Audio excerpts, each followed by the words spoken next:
Hello student, आज हम लोग पढ़ने वाले हैं सीरीज कॉम्बिनेशन ऑफ इंडक्टर। यानी कि बहुत सारे इंडक्टर को आज हम लोग सीरीज कॉम्बिनेशन में ऐड करेंगे। उसके बाद कैलकुलेट करेंगे नेट यानी कि इफ़ेक्टिव इंडक्टेंस। तो चलिए शुरू करते हैं। सबसे पहले हम लोग बहुत सारे इंडक्टर को ऐड कर लेते हैं सीरीज में, फर्स्ट, सेकंड और ये थर्ड। अभी फ़िलहाल हम लोग टोटल 4 इंडक्टर लिए हैं, जिसका कि inductance L1, L2, L3 and L4 है। आपको पता होगा कि जो इंडक्टर का इंडक्टेंस होता है उनको हम लोग L से डिनोट करते हैं। जिस तरह रेजिस्टेंस होता है ना, रेजिस्टेंस का जो वैल्यू होता है, आप पढ़े होंगे रेजिस्टेंस, तो उसको हम लोग R से डिनोट करते हैं। उसी तरह इंडक्टर जो होता है, इंडक्टर में जो इंडक्टेंस का वैल्यू होता है इंडक्टेंस, उसको हम लोग L से डिनोट करते हैं। तो चूंकि आज हम लोग इंडक्टर पढ़ रहे हैं, तो इंडक्टर में हम लोग इंडक्टर को कंबाइन करेंगे और हम लोग ये जानेंगे कि इनका जो इफ़ेक्टिव वैल्यू है, यानी कि जिसको हम लोग बोलते हैं इक्विवेलेंट इंडक्टेंस का वैल्यू कितना आएगा, ये हम लोग यहाँ से समझेंगे। फॉर एग्जाम्पल हम लोग क्या किए, आई करंट फ्लो करवा दिए ये सीरीज में। इसमें क्या हो रहा है, आई करंट फ्लो हो रहा है। आई करंट फ्लो करवाने के बाद अब हम लोगों को यहाँ ये जानना है कि अब जो हम लोग इनको कंबाइन करेंगे, कैसे कंबाइन करेंगे और ये जो कॉम्बिनेशन है कैसा है, या हम लोग इस कॉम्बिनेशन को कैसे पहचाने, ये सीरीज में है या पैरेलल में। सबसे पहले आपको क्या करना है, करंट लिखना है। हर पॉइंट पे करंट देना है, हर जगह करंट आई होगा। अच्छा, हर जगह करंट आई क्यों हो रहा है, क्योंकि करंट जाने का एक ही पाथ है। अब जब करंट जाने का एक ही पाथ होता है तो ऐसे केस में करंट सेम होता है, जब तक कि करंट का दूसरा कोई रास्ता नहीं आ जाता। ठीक है, अब ध्यान से देखिए, ये आई करंट इससे होके पास होते रहेगा। अब हमें अगर पहचानना है कि ये सीरीज में है या पैरेलल में, तो इसके लिए अब ये देखिए कि सेम करंट, यानी मान लीजिए यहाँ से आई करंट शुरू हुआ, अब ये आई करंट कहाँ तक है, जहाँ तक ये आई करंट है तो वहाँ तक क्या होगा, ये कॉम्बिनेशन सीरीज में हो जाएगा। अब आगे अगर आई करंट छोड़ के कोई और करंट हो जाए तो वो करंट से ये कॉम्बिनेशन जो है सीरीज में नहीं होगा। यानी कि सेम करंट जहाँ तक रहेगा वो पूरा जो कनेक्शन होगा, पूरा कॉम्बिनेशन होगा, वो सीरीज कॉम्बिनेशन कहलाएगा। अब अगर ये कॉम्बिनेशन सीरीज में है तो हम लोग क्या करेंगे, एल इक्विवेलेंट यानी इक्विवेलेंट इंडक्टेंस हम लोग निकालेंगे। क्या करेंगे, सबको अलजेब्रिक सम कर देंगे, यानी कि सबको ऐड कर देंगे। L1 plus L2 plus L3 plus L4। Very simple, सबका अलजेब्रिक सम करेंगे। उसके बाद यही जो सम है यही कहलाएगा इफ़ेक्टिव इंडक्टेंस और इक्विवेलेंट इंडक्टेंस। अब हम लोग एक छोटा सा एग्जांपल लेके देख लेते हैं कि क्या ये जो फॉर्मूला पे वो एग्जांपल सूट कर रहा है या नहीं। फॉर एग्जांपल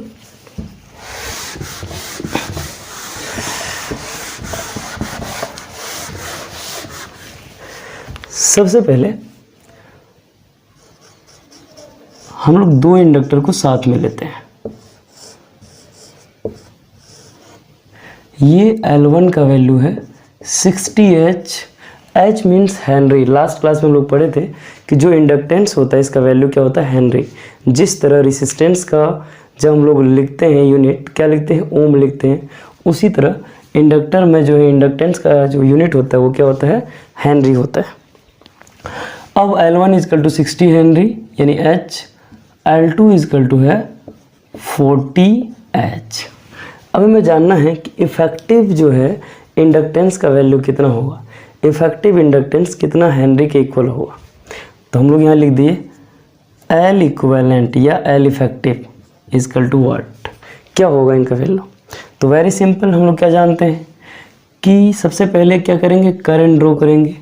यहाँ से आई करंट निकला, ये आई करंट यहाँ होते हुए एक ही रास्ता है, तो यहाँ भी आई करंट होगा और यहाँ भी आई करंट होगा।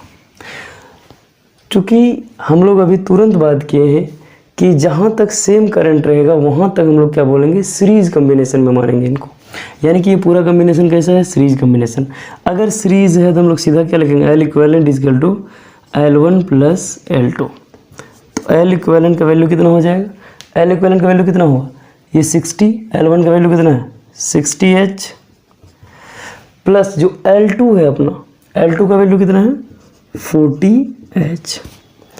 तो अब जब ये दोनों को ऐड करेंगे तो ऐड करने के बाद कितना होगा, L इक्वेलेंट जो हम लोगों के पास होने वाला है वो होने वाला है 100 हेनरी। तो यहाँ से हम लोग एक बात तो कंफर्म कर चुके हैं कि जब भी इंडक्टर जो है सीरीज कॉम्बिनेशन में होगा तो हम लोग क्या करेंगे, सारे इंडक्टर को ऐड कर देंगे और जो ऐड करके वैल्यू आएगा वही कहलाएगा इक्विवेलेंट इंडक्टेंस या इफेक्टिव इंडक्टेंस। इसी तरह अगर हम लोग बहुत सारे इंडक्टर को ऐड कर दें, बहुत सारे इंडक्टर को, तब भी उसके लिए यही फॉर्मूला लगेगा। फॉर्मूला में कोई बदलाव नहीं, रूल में कोई बदलाव नहीं होगा। मान लीजिए ये अपने पास सीरीज कॉम्बिनेशन में बहुत सारा इंडक्टर है। मान लीजिए कि हमको पता नहीं कि कौन सा कॉम्बिनेशन है। पता करने का क्या तरीका है, हम लोग सीधा पहले करंट लिखेंगे सर्किट में। आई करंट यहाँ आएगा, करंट जाने का एक ही रास्ता है तो यहाँ भी क्या होगा, आई करंट। जब तक करंट का रास्ता नहीं बदलेगा तब तक करंट का जो मैग्नीट्यूड यानी करंट का वैल्यू नहीं बदलने वाला है। अब हम क्या बताएं, जहाँ तक सेम करंट रहेगा वहाँ तक क्या होगा, सीरीज कॉम्बिनेशन, यानी कि पूरा कॉम्बिनेशन कैसा है, सीरीज। अब हम लोग क्या कर दिए, L1 का value for example 2 Henry, L2 का वैल्यू 6 हेनरी, L3 का वैल्यू 8 हेनरी, L4 का वैल्यू 7 हेनरी और L5 का वैल्यू मान लेते हैं 1 हेनरी। अब देखिए तो आंसर कितना आएगा। हम लोगों को अभी तक में ये सीरीज यानी ये जो कॉम्बिनेशन है, ये सर्किट है, इस सर्किट के बारे में हम लोग ये जान चुके हैं कि जो सर्किट है सीरीज कॉम्बिनेशन में, क्यों, क्योंकि यहाँ आई करंट है और लास्ट तक आई करंट, यानी कि करंट कभी नहीं बदला और जहाँ तक करंट नहीं बदलेगा वहाँ तक सीरीज कॉम्बिनेशन होगा। हम लोग ऐसा रूल जान चुके हैं। तो हम लोग क्या लिखेंगे, L equivalent is equal to L1 plus L2 plus L3 plus L4 plus L5।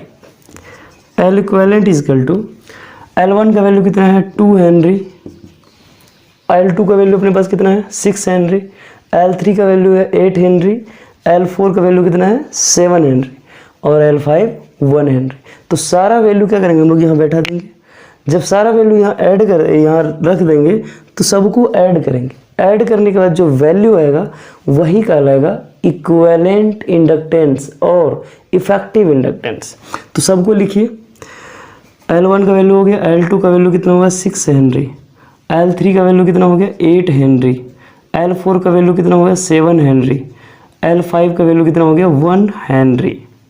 यानी कि L इक्विवेलेंट जो आने वाला है जब इसको अब ऐड करेंगे तो कितना हो जाएगा 10, 3 भी है, सॉरी 2 6, ये शायद 3 नहीं। तो अगर आप इसको ऐड करेंगे तो 8 और 8 16 और 8 24, यानी कि जो नेट यानी कि इफेक्टिव जो इंडक्टेंस आ रहा है वो कितना आ रहा है 24 हेनरी आ रहा है। चूँकि ये सीरीज कॉम्बिनेशन था हम लोग अभी तक बहुत अच्छे से ऐड कर रहे थे, लेकिन सबसे बड़ी प्रॉब्लम क्या है, सबसे बड़ी दिक्कत क्या है कि अगर गलती से अगर ये सीरीज कॉम्बिनेशन में आ जाए, ये पैरेलल कॉम्बिनेशन में हो जाए तो फिर क्या किया जाए।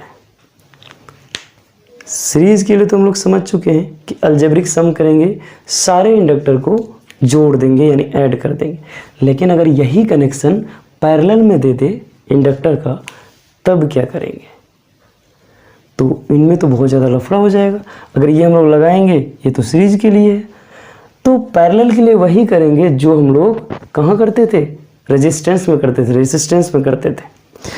तो सबसे पहले हम लोग पैरेलल के लिए भी एक बार देख लेते हैं। ये था अपना सीरीज कॉम्बिनेशन, यानी कि अब हम लोग पूरा समझ चुके हैं कि सीरीज कॉम्बिनेशन में चाहे कितना भी इंडक्टर ऐड कर दिया जाए तो सबका वैल्यू जो है, सबका वैल्यू का जो हम लोग सम कर देंगे तो हम लोगों को इफेक्टिव इंडक्टेंस और क्या होगा, इक्विवेलेंट इंडक्टेंस का वैल्यू मिल जाएगा। अब इन्हीं को पैरेलल कॉम्बिनेशन में ऐड करके देखते हैं। सीरीज में पता करने का तरीका क्या है कि जहाँ तक करंट सेम रहेगा वहाँ तक सीरीज कॉम्बिनेशन रहेगा। जहाँ करंट का वैल्यू बदला कि वो जो कॉम्बिनेशन है अपना चेंज हो जाएगा।